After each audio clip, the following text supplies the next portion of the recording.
Bom dia, meus alunos. Espero que todos estejam bem aí. Bom, como vocês podem ver, eu não estou ao vivo com vocês hoje, porque surgiu um compromisso aí da coordenação e eu preciso participar da elaboração de um projeto e não vai ter condição de eu estar junto com vocês aqui, ok?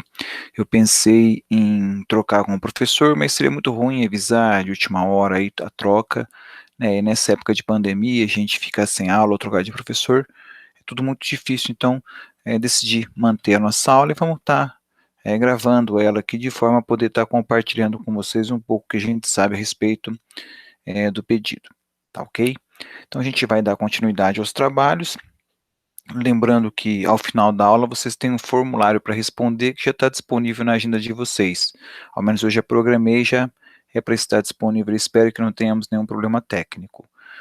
Quanto ao resumo, uma vez que a gente conseguiu fazer a postagem do formulário, eu vou estar dispensando mais uma vez o resumo de vocês da aula, tá bom? Espero que vocês aproveitem e que tenham um bom aprendizado. Aí na próxima aula eu entro, né, continuando o assunto e a gente sana alguma dúvida que tenha ficado porventura desse material que eu vou estar apresentando para vocês hoje, perfeito? Então vamos lá. O nosso tema de hoje é pedido. Então o pedido, ele é um dos itens da petição inicial. É duro a gente falar que um é mais importante que o outro, mas assim, eu diria que o pedido é, sim, é a parte mais importante da petição inicial, pois é aonde o autor efetivamente vai poder dizer para o juiz qual é a necessidade que ele tem, né, o porquê que ele esteve ali, né, apresentando, formulando aquela petição inicial. Então ele vai contar os fatos através dos fatos e fundamentos jurídicos e ao final, né, até como decorrência de uma conclusão lógica, ele vai formular o seu pedido. Então a gente começa com um conceito, em que pese a gente já tenha falado muito de pedido, já temos analisado vários aspectos dele no semestre passado e mesmo nesse, ainda assim é fundamental passarmos por um conceito, né? Esse conceito é lá do professor Humberto Douro Júnior, que está aí nessa obra que a gente está trabalhando. Ele fala que petição inicial, o núcleo da petição inicial é o pedido, que exprime aquilo que o autor pretende do Estado frente ao réu. Acho que para isso eu busquei uma figura para nós lá da geografia, que a gente tanto estudava, né, o núcleo da Terra. É o ponto onde realmente tem ali a importância crucial, né, da nossa estrutura planetária. A mesma coisa é o pedido para a petição inicial. Ele é o centro da petição, né? Como o autor bem coloca aí, é aquilo que o autor deseja, é aquilo que o autor quer, é aquilo que o autor almeja receber do Estado enquanto titular da jurisdição, é aquilo que o autor então busca junto ao Estado para que o Estado vá até o réu e, se necessário, tome dele para entregar ao autor, né, garantindo aí o direito que vai ser materializado ao final de todo esse processo por meio de uma sentença. Então, a gente pode continuar dizendo o seguinte, ó, o pedido, ele é necessariamente uma estrutura que vai nos levar até o momento da sentença. Então, o pedido vai ser sempre o foco do processo. A partir daquilo que o autor pede, é como o juiz vai poder conduzir o processo. Lembrando que existe o procedimento, né? As regras estão pré-estabelecidas, mas sempre olhando para aquilo que o autor pediu. Então, o juiz vai estar sempre olhando para o pedido para poder, né, que a produção de provas seja uma produção de provas eficiente, seja uma produção de provas que realmente ali atenda aos interesses do autor que vai ser materializado depois nessa sentença. Bom, de certa maneira não, obrigatoriamente, essa sentença ela vai precisar corresponder ao pedido. Então, da mesma forma que é aquilo que eu peço, né, eu consigo por sentença, e a sentença só vai me entregar aquilo que foi pedido. É aquilo que a doutrina chama de princípio da correlação.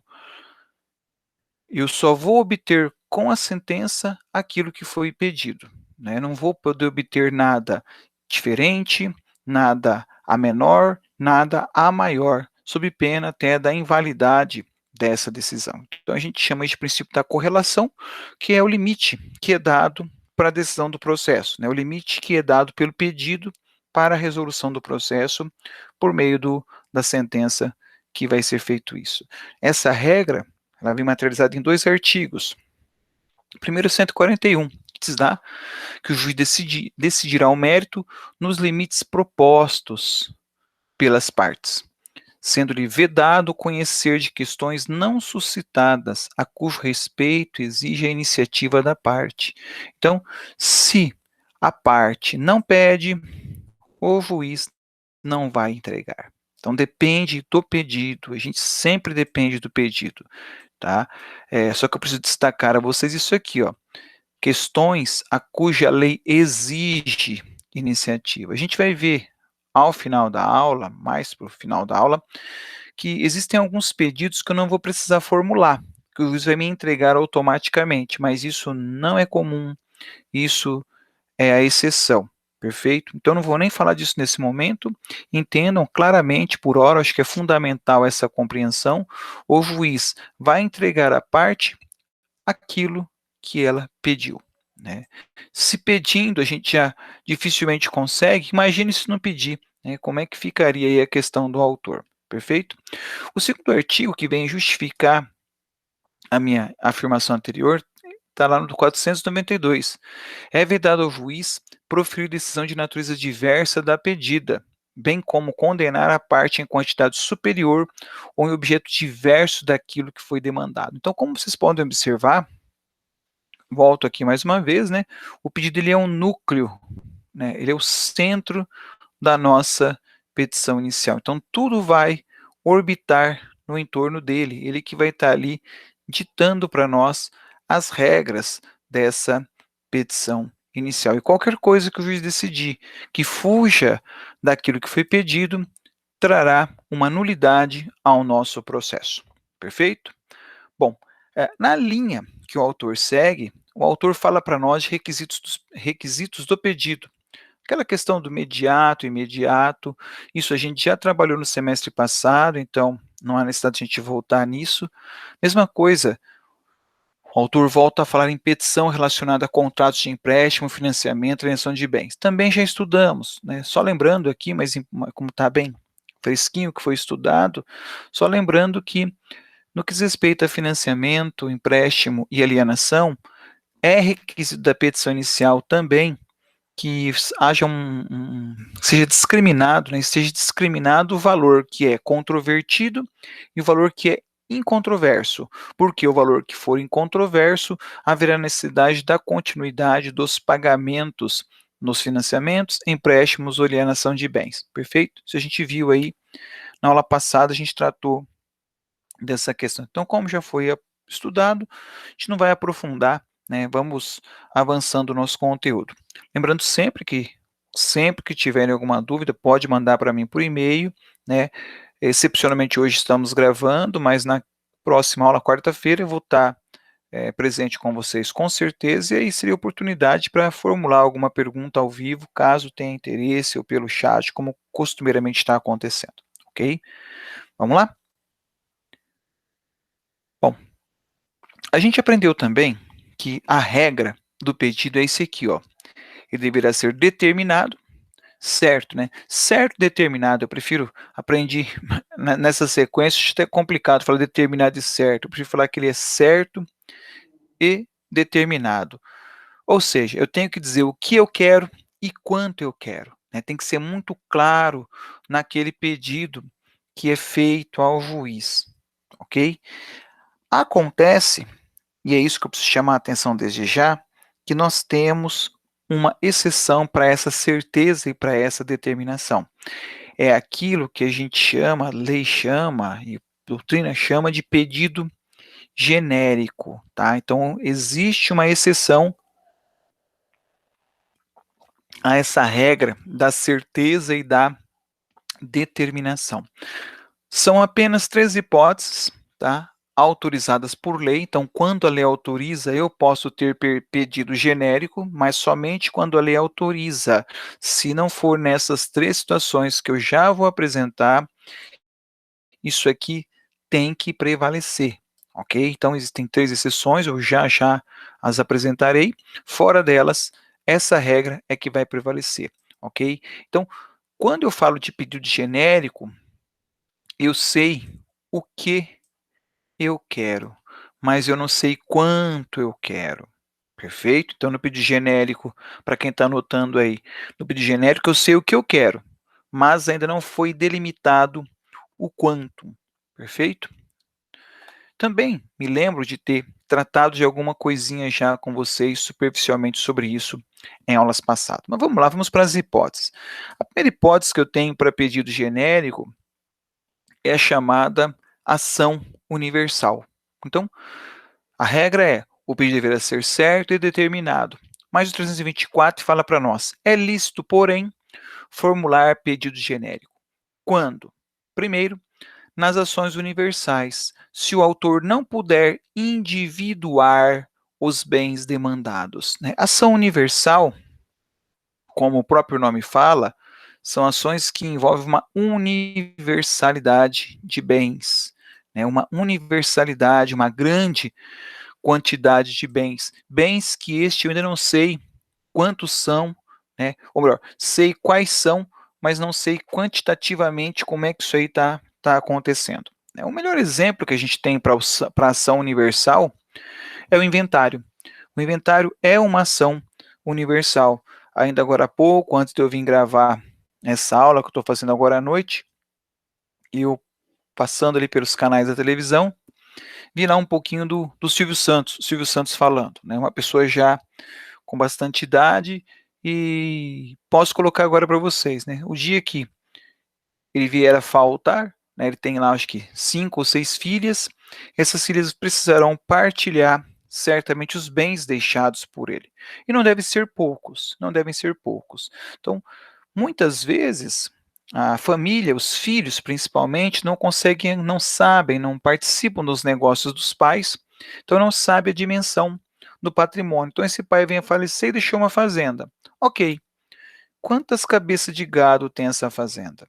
Né? Quantos alqueires são essas terras? Então, no pedido genérico, o que eu quero? Eu quero a partilha dos bens. Então, eu sei o que eu quero. Eu quero a partilha dos bens. Quantos são esses bens? Qual o valor desses bens? Então, nesse primeiro momento, eu ainda não tenho essa informação. Então, eu vou, proponho a ação, peço a partilha dos bens e o juiz daí vai, ao longo da instrução processual, fazendo o levantamento, as partes vão trazendo documentação, a fim de que o juiz possa, então, decidir quem é que ficará com qual patrimônio. Perfeito? Então, essa aí é um dos exemplos. Outro exemplo seria lá a ação oriunda de indenização, consequência do ato ou fato. Então, essa daqui, eu acho que ela é, talvez, a mais fácil, né, da gente trabalhar, da gente compreender. Acho que foi esse aqui que eu disse em aulas passadas para vocês. Imagine uma situação em que uma pessoa precisa de um tratamento de saúde.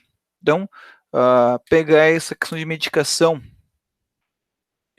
de uso contínuo que o Estado fornece. Então, em aulas passadas, eu me lembro que eu usei o exemplo, para quem assistiu às aulas, da questão do acidente de trânsito, que a pessoa precisava passar por tratamento, né? Acho que até me recordei aí, me lembro porque eu tive um amigo que passou por essa situação, que ficou com aquelas ferragens na perna, né? Colocou lá platina e ficou por muito tempo com ferros na perna para que esse osso solidificasse. Então, ele ficou acho que 2 anos com essa ferragem na perna. Foi o exemplo que eu usei. Agora eu vou usar um outro, que é a questão de tratamento, medicamento de uso contínuo. Então, eu quero que o Estado pague o medicamento. Agora, quanto, quantas caixas eu vou precisar? Por quantos meses? Por quantos anos? Quanto vai custar essa medicação? Eu não sei. Então, eu vou precisar ainda dimensionar, né, a extensão desse, vamos dizer assim, extensão desse dano. Então, eu vou precisar a continuidade do meu processo por um longo tempo até que isso possa ser resolvido. Então, mais uma vez, eu sei o que eu quero. O que eu quero? Eu quero a condenação do município, a condenação do Estado ao pagamento do medicamento, da medicação. Por quanto tempo? Não sei, né? Eu sei o que eu quero, mas ainda não sei o quanto eu quero. Perfeito? Esse exemplo aqui, essa situação, melhor dizendo, é a mais costumeira. É a que mais acontece a formulação desses pedidos genéricos, ok? Lembrando, mais uma vez, que eles são a exceção, ok? Eles são a exceção. A terceira e última hipótese dos pedidos genéricos é a ação de, vou ler o artigo, é lícito pôr em forma de genérico quando a determinação do objeto ou do valor da condenação depender de ato que deva ser praticado pelo réu. Então, eu trouxe aí como exemplo a ação de exigência de contas. Na primeira ou na segunda aula, quando eu falei dos procedimentos para vocês, eu mencionei essa ação. Essa ação é contra aquela pessoa que tem a obrigação de prestar contas. Bom, eu dei como exemplo para vocês ali o síndico, e vou usar o síndico novamente. Então, você tem lá a figura do síndico, ele administra o prédio. E muitas vezes ele faz a coisa lá e vai fazendo, não tem muita preocupação, não é profissional, e vai, acaba gastando mais do que pode, ou mais do que devia. Não estou nem falando de desvio, que isso é uma outra coisa, isso é um outro problema, né? Mas ele tem a obrigação legal de prestar contas. E aí, vamos imaginar que surgiu uma dúvida ali, pô, será que ele gastou certo o dinheiro do condomínio e não faz a prestação? Então, primeira providência, eu vou entrar com minha ação, né, eu vou pedir a minha ação, vou formular um pedido acumulado, nós vamos ver daqui a pouco que eu posso formular mais de um pedido. Então, o meu primeiro pedido é que ele preste as contas, né, meu primeiro pedido é um pedido de exigência de contas, é uma obrigação de fazer. Por quê? A minha segunda providência é essa aqui, é que é o problema, eu vou precisar que ele devolva algum dinheiro que eu não sei quanto é. Então, o que que eu vou pedir? Eu vou formular um pedido para que ele preste contas e, se detectado alguma diferença, que ele devolva o dinheiro, mas devolva quanto? Eu não sei primeiro se houve falha na contabilidade. Que dirá saber o quanto é o tamanho ou qual é o tamanho dessa falha na contabilidade. Então, por isso que é um pedido genérico, eu quero que ele devolva o dinheiro que for apurado como devedor, mas eu não tenho esse valor ainda. Percebam que isso é, insisto, a exceção. A regra, quando se propõe um pedido, é que ele seja certo e determinado. Perfeito? Essa mesma regra dos pedidos genéricos, ela também se aplica à reconvenção. A gente não estudou ela ainda, né? Na primeira aula eu dei um conceito, reconvenção é a ação do réu contra o autor. Daqui a uns dias falaremos exatamente sobre ela, porque a gente vai ver as respostas do réu, e a reconvenção é uma das respostas do réu. Mas a lei já trouxe aqui desde já para conhecimento, depois eu volto a falar disso. A lei já prevê essa possibilidade de pedidos genéricos também no que diz respeito à reconvenção. Perfeito? Então, com isso a gente fecha aí um tópico, que são os pedidos genéricos. Lembrando mais uma vez que são três hipóteses: ações universais, ação de atos ou fatos que redundem em dano, e terceiro, que é a ação de exigência de contas ou que dependa de um ato a ser praticado pelo réu. Exigência de contas é um dos exemplos, tá?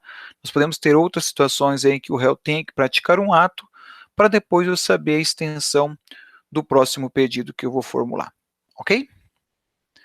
Continuando então.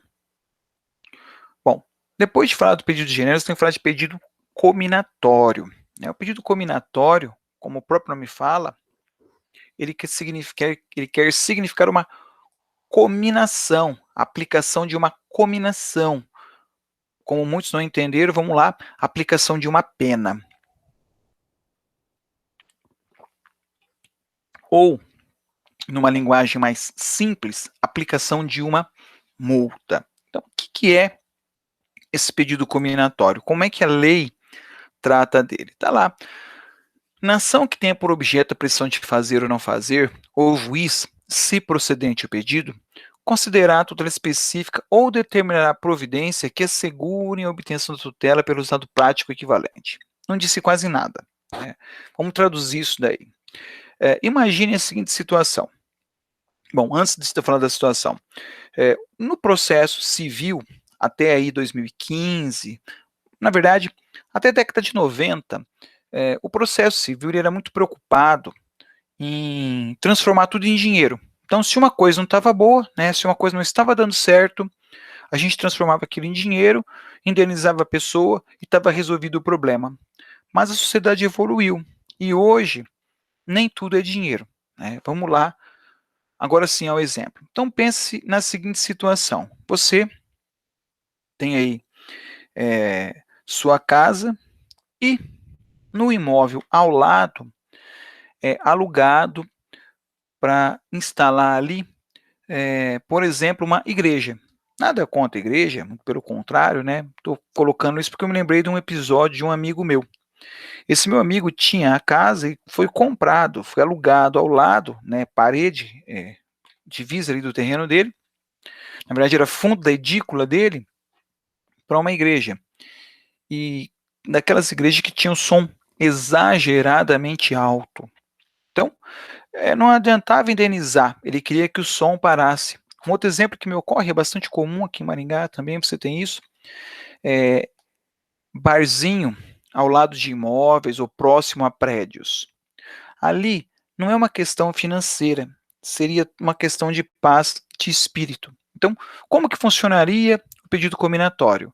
Então, a gente entraria com uma obrigação de fazer contra o estabelecimento comercial ou contra a igreja, né, contra o templo, exigindo que eles parassem, né, que cesse com o barulho ou que faça o isolamento acústico. Então, cesse o incômodo. Acontece que muitas vezes a pessoa, o órgão, a entidade, né, a pessoa jurídica ou física, ela pode não cumprir. Atenção agora, se ela não cumpre a obrigação, aí eu vou aplicar uma multa, vou aplicar uma cominação. Então, como que seria esse pedido? Eu peço para que o estabelecimento cesse o barulho sob pena de uma multa, sei lá, de R$ 1.000 por dia, né. Então, a gente sempre brinca que o órgão do corpo humano mais sensível é o bolso. Então, quanto vai custar o isolamento acústico? 50, 100 mil? Então, que faça o investimento. Se enquanto ele não fizer o investimento, ele vai sofrer uma sanção. Então, isso é o pedido cominatório. Então, para quem gosta de anotar um conceito, anota assim, ó: pedido cominatório é aquele em que o autor pede ao juiz a aplicação de uma multa caso não seja cumprida a obrigação. Perfeito? Então, pedido combinatório, você tem então a aplicação de uma sanção pecuniária, uma sanção financeira, né, uma providência para que o barulho cesse, para que o incômodo cesse. Me ocorre aqui agora outro colega que tinha ao lado da casa dele, abriu uma borracharia que tinha aquele barulho do motorzinho tirando ali o parafuso da roda. Então, são situações que incomodam os vizinhos. Há pouco tempo, no meu condomínio, teve um problema de uma pessoa que fumava na janela do prédio e subia para o apartamento do outro. Então, são situações que não tem dinheiro que pague a paz de espírito da pessoa. Então, por isso que se usa, é possível, o chamado pedido cominatório. Você quer uma providência sob pena de multa. Perfeito?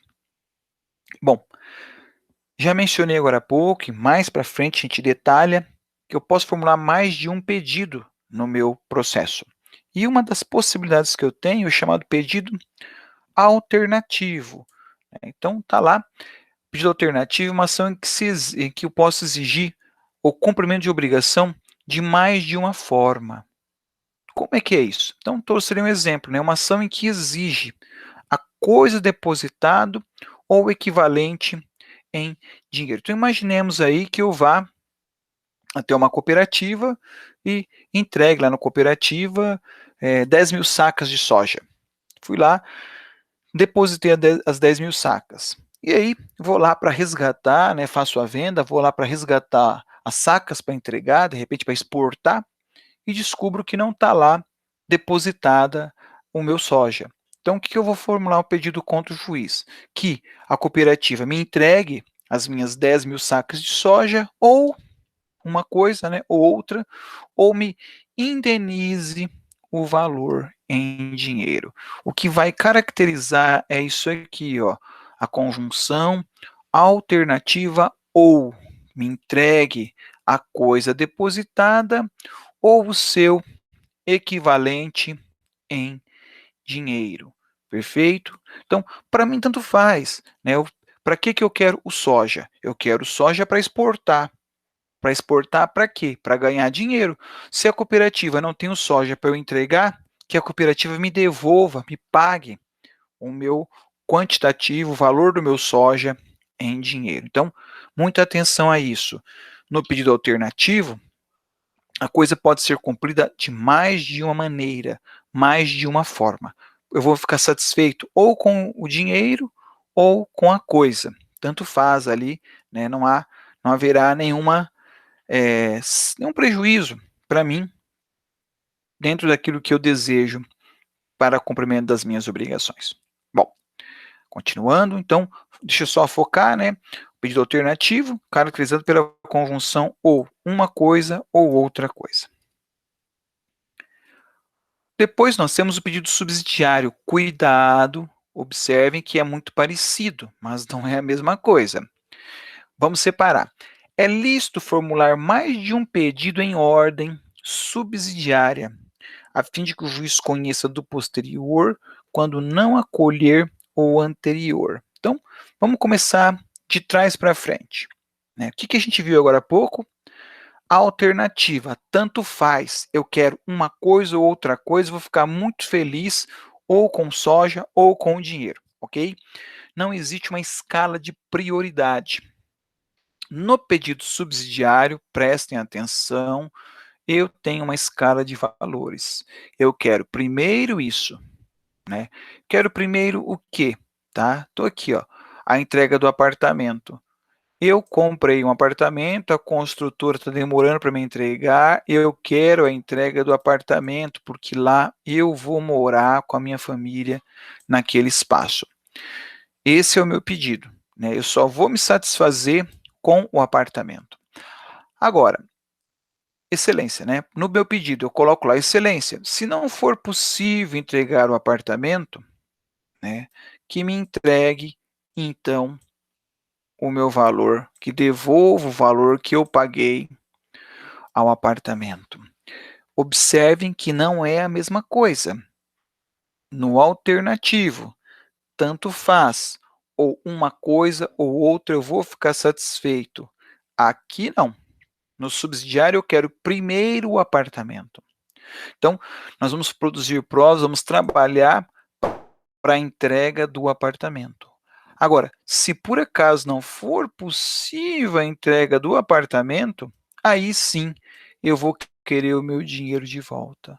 Observem que eu não estou preocupado com o dinheiro, estou preocupado com a coisa. A isso a gente chama de pedido alternativo, pedido subsidiário, né? Para quem gosta de anotar, no pedido subsidiário há uma escala de prioridade entre os pedidos. Quero primeiro uma coisa. Se não for possível, que eu queremos a segunda. Se não for possível, uma terceira. Se não for possível, tudo dentro de uma escala de valor. Ele só vai julgar o primeiro, perdão, ele vai julgar o primeiro, se eu não puder ter o primeiro, ele vai julgar o segundo, se eu não puder ter o segundo, ele vai para o terceiro e assim sucessivamente, tá? Vamos dar mais um exemplo aqui? Então, eu comprei um apartamento no 10º andar, então eu quero, né, que a construtora me entregue um apartamento no 10º andar. Isso foi o que eu comprei. Isso que eu quero. Mas vamos imaginar que o prédio foi construído numa área que não permita que erga edifício acima de 8 andares. Então eu quero um apartamento excelência no 8º andar. Se não é possível, né, se a região em que foi alocada a obra não é possível obra de 10 andares, eu quero um apartamento no 8º andar.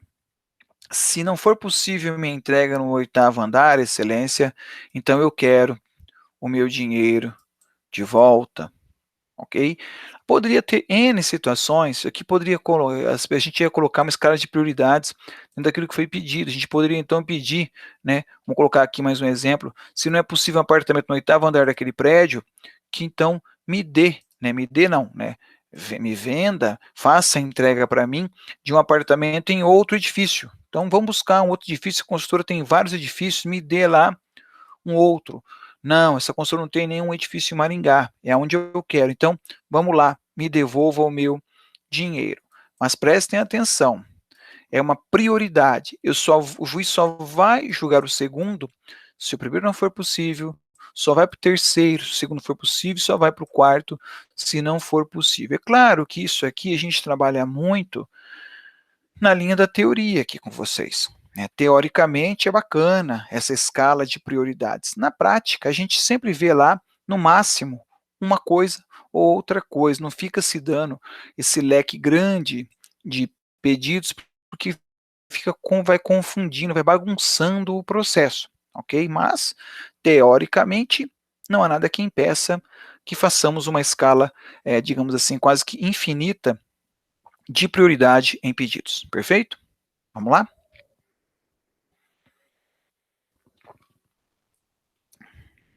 Prestações periódicas, tá? Vamos explicar isso aqui.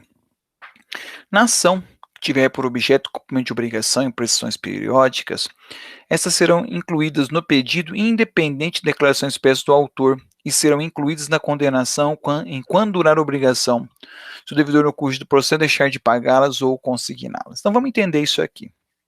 A lei ela é extensa, fala um monte de coisa, mas é mais simples do que parece. Então imagine vocês, aluguel. Então, tem lá um contrato de aluguel. A pessoa foi lá, deixou de pagar 1 mês, 2 meses de aluguel. Então a pessoa está lá com 2 meses de atraso de aluguel. Né? Nós estamos com um processo aqui de uma empresa aqui de recuperação judicial que ela paga 15 mil reais por mês de aluguel. Você veja bem, 15 mil reais para quem recebe por mês é um valor interessante. Imagine 2 vezes esse valor. Né? Não dá para esperar muito tempo. A pessoa vai efetivamente entrar com uma ação de cobrança. Então, ela vai entrar com uma ação de cobrança. O pedido será certo e determinado. O que eu quero receber? Quero receber os 2 meses de aluguel em atraso, que totalizam 30 mil reais e alguns centavos ali, né, alguns reais a mais por causa das multas, juros e correção monetária. Então, vai dar lá um pouco mais de 30 mil reais. Só que o processo não é julgado de imediato. O processo vai demorar 2, 3 anos até que ele pague esse aluguel que está em atraso. Então, eu não vou precisar continuar cobrando os aluguéis. Então, vamos imaginar que a ação demorou 5 meses, um exagero meu aqui, um sonho, um delírio meu, né? Que o processo termine em 5 meses. Então, vamos imaginar que acabou em 5 meses. Então, qual foi o meu pedido inicial? Vamos arredondar para ficar fácil. Meu pedido inicial foi 30 mil reais. Acontece que demorou 5 meses para pagar. Nesses 5 meses, né, venceram-se, então, no total, 7 meses de aluguel. Então, aí teria que fazer a conta aqui, né, daria 60, daria mais 75 mil reais aqui, nesse período de 5 meses, se eu não errei na minha conta aqui. É isso, né? 30, 60, 75 mil. Então, quanto que daria todo o meu processo aqui? 105 mil reais, se eu não errei nas minhas contas, perfeito? Então, imaginem vocês essa situação aqui. A pessoa, então, precisa juíza, ela começa um processo cobrando dois aluguéis, só que sucessivamente, todos os aluguéis que foram vencendo mês a mês, enquanto durar o processo, serão acrescidos àquele valor. Perfeito? Então, isso é o que a gente chama de pedido de prestações periódicas. Prestem atenção a isso aqui, ó. A doutrina chama as prestações periódicas como um tipo de pedido implícito.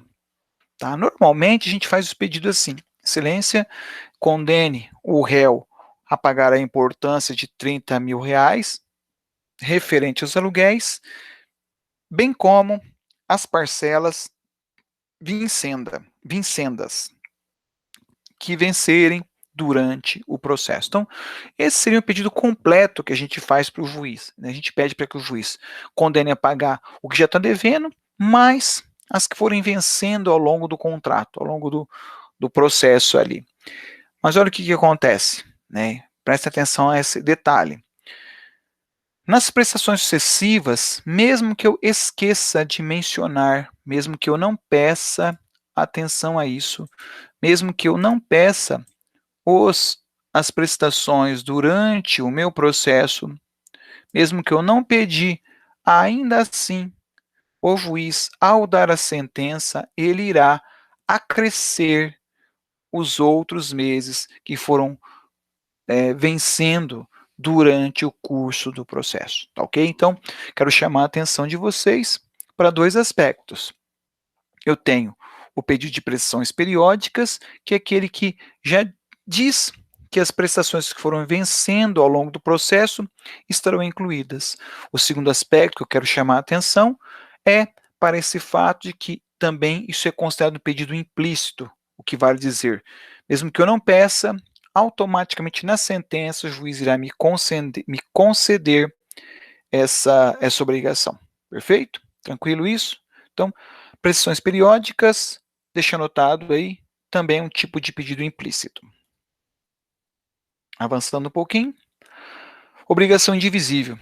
Na obrigação indivisível, com pluralidade de credores, aquele que não participou do processo receberá sua parte, deduzidas as despesas na proporção de seu crédito. Então, imaginemos o seguinte: uma pessoa tem lá vamos pegar aí uma sociedade, dois irmãos, são sócios aí num empreendimento, são sócios num apartamento, vamos dizer assim, ok?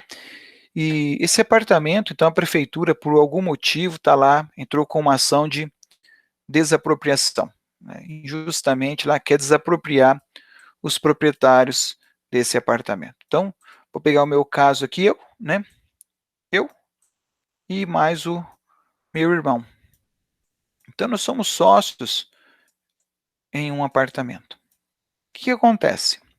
Cada um de nós, vamos imaginar, temos 50% do imóvel. Aí eu falo para ele: ô meu irmão, vamos lá, vamos entrar com o processo, vamos discutir com a prefeitura. Ele fala: não, eu não quero participar. Mas você precisa participar, você também é dono, né? O que eu ganhar, você ganha também, o que eu perder, você perde também. Ele fala: eu não quero participar. Olha o que ele está dizendo: se a obrigação é indivisível, no nosso caso é um apartamento, é um imóvel, não tem como dividir um apartamento. Atenção, se eu propor ação sozinho e eu vencer o processo, olha que interessante, meu irmão vence também, só que ele vai ter que pagar as despesas do processo referente à parte dele. Então, eu proponho ação, peço a proteção de 100% da propriedade, embora não seja toda minha, eu peço a proteção de 100%, mas aquilo que eu gastei, 50%, né, na proporção que é dele o apartamento, ele vai precisar me reembolsar. Esse é um direito que nasce das obrigações indivisíveis. É aquela garantia de que quem gastou vai receber de volta a despesa que teve com o processo. Perfeito? Ok? Então, com isso a gente vence aí mais um tipo de pedido que pode ser formulado. Bom, aquelas são as diversas espécies de pedidos que nós temos. Mas o mais importante de tudo isso, acho que o que tem que ficar para vocês, É aquele exemplo que eu coloquei lá atrás, né?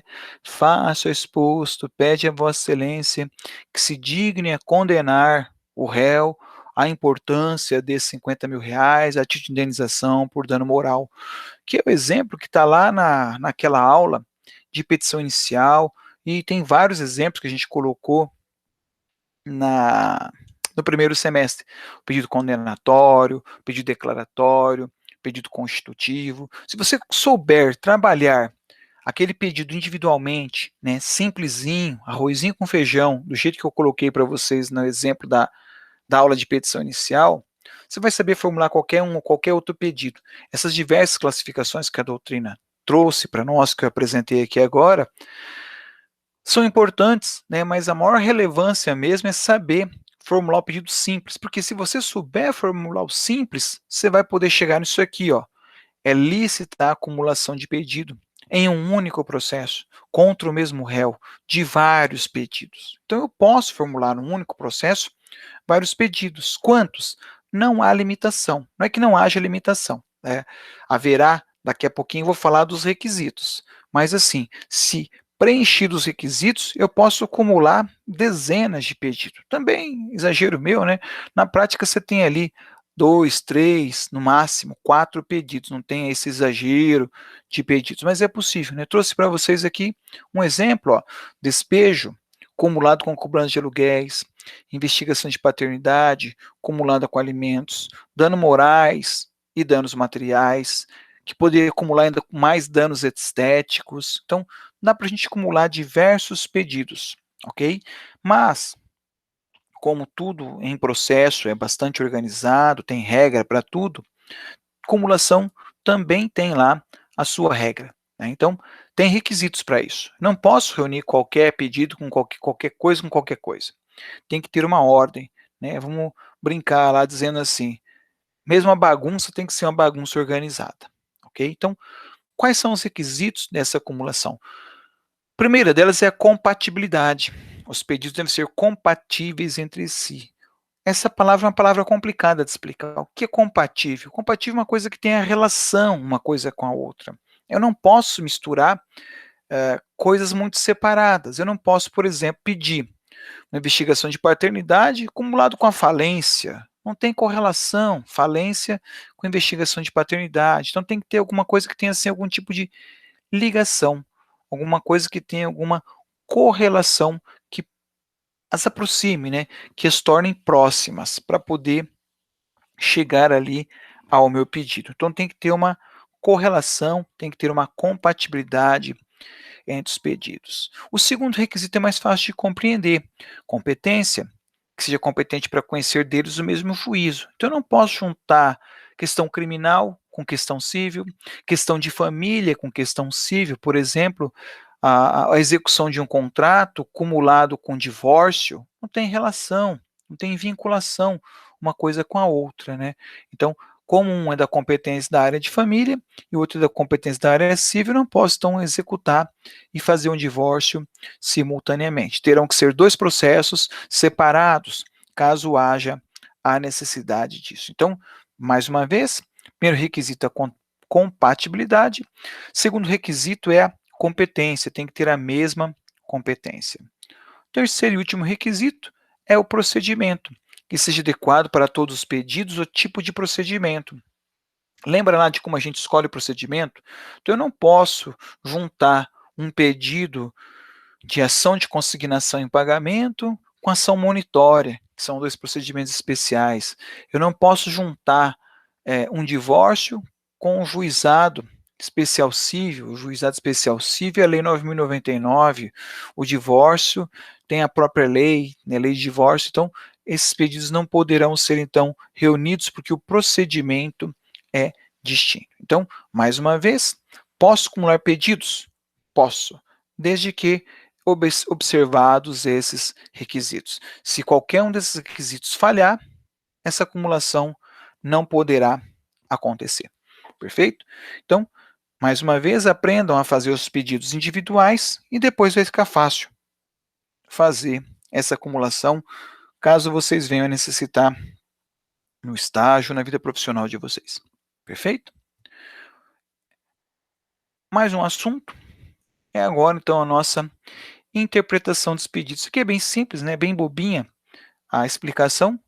A interpretação dos pedidos considerar o conjunto da postulação e observará o princípio da boa-fé. Então é óbvio que o processo ele não é feito para atender ilegalidades. Então, quando a gente for no pedido, tem que ser um pedido honesto, algo que realmente possa, né, ser cumprido ali dentro do Estado democrático de direito. E o juiz, ao interpretar o pedido, vai sempre levar em conta a boa-fé das partes. Perfeito? Não tem aqui muito o que falar a respeito disso, a não se lembrar que o pedido tem que respeitar, então, a boa-fé, mas não é só o pedido, né? Todo o processo tem que trabalhar com o princípio da boa-fé. Por fim, né, um dos últimos assuntos que a gente tem para hoje. Ah, não, tem mais um antes do finalmente, digamos assim. Agora temos os pedidos implícitos. Lembra que eu fiz menção agora há pouquinho das prestações periódicas? Ela é um tipo de pedido implícito, mas não é só ela. Nós temos aqui o 322, que fala: compreende-se no principal os juros, correção monetária, a verba de sucumbência e, inclusive, honorários advocatícios. Atenção, pessoal, tudo isso aqui é chamado de pedido implícito, né? O implícito, ele é oposto, né? Ele é o antônimo de explícito, né? Então, explícito é aquilo claro, aquilo que todo mundo vê, todo mundo enxerga. Os pedidos em regra devem ser explícitos. Isso é a regra. Nós também temos a excepcionalidade dos pedidos implícitos. O que significa? Para quem quer anotar, anota lá. Mesmo que o autor não peça, o juiz vai entregar. Mesmo que o autor não peça, ele vai receber. Do que eu estou falando? Juro. Eu não tenho que pedir para o juiz que a dívida seja cobrado juros sobre ela. Correção monetária, não preciso dizer, né? Então eu estou cobrando lá, agora há pouco falei dos aluguéis, 30 mil reais.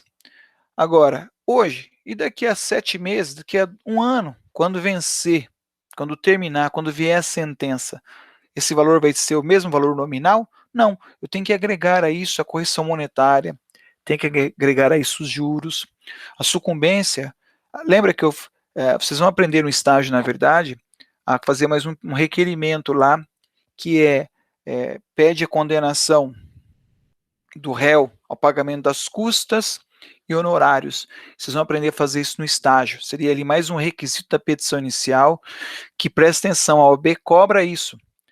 Mas, na prática, se você esquecer de colocar esse itemzinho na sua petição inicial, que é a condenação do réu ao pagamento das custas e sucumbência, não precisa colocar isso, porque é pedido implícito, mesmo que o autor não pediu, na sentença o juiz tem a obrigação de entregar. Perfeito? Então, para focar essa explicação, o pedido deverá sempre ser certo determinado, deve ser explícito, tem que dizer o que eu quero.